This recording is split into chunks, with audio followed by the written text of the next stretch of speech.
కన్యరాశి వారికి ఏడాది తర్వాత బుధ భగవానుడు తృతీయంలో సంచారం చేయడం వలన రాశాధిపతి బుధుడు ఈ బుధుడు 3వ స్థానంలో ఉండడం వలన తల్లిదండ్రులతో అన్నాదమ్ములతో అక్కాచెల్లెలతో సహ ఉద్యోగస్తులతో పై అధికారులతో పార్ట్నర్షిప్ వ్యవహారం చేసేవారందరితో కూడా వీలైనంత వరకు మృదువుగా ఉండడం, చిరునవ్వుతో స్వీకరించడం, ఏదైనా చర్చించేటప్పుడు అన్నీ తెలుసుకొని చర్చించడం, లేకపోతే కొంత సమయాన్ని గడువు తీసుకొని చర్చించగలిగితే మీకు మంచి పదవులు, అలంకారాలు, మీకు వచ్చే డబ్బులు, మీకు వచ్చేటువంటి రావాల్సినటువంటి ఫలాలు మీకు అందే అవకాశం ఉన్నాయి.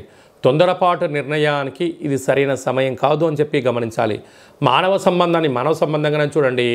ఆర్థిక సంబంధాలుగా ముడి పెట్టినట్లయితే కొంతకాలమే ఆ బంధం ఉంటుంది. ఆ కొంతకాలం తర్వాత ఐస్ క్రీమ్ కదా, అంటే మంచుగడ్డ కదా, వేసవిలో పెడితే తెలియకుండా ఎలా కరిగిపోతుందో మీ యొక్క బంధుత్వాలు కూడా ధనం ఉన్నంత వరకే అని చెప్పి గమనించాలి.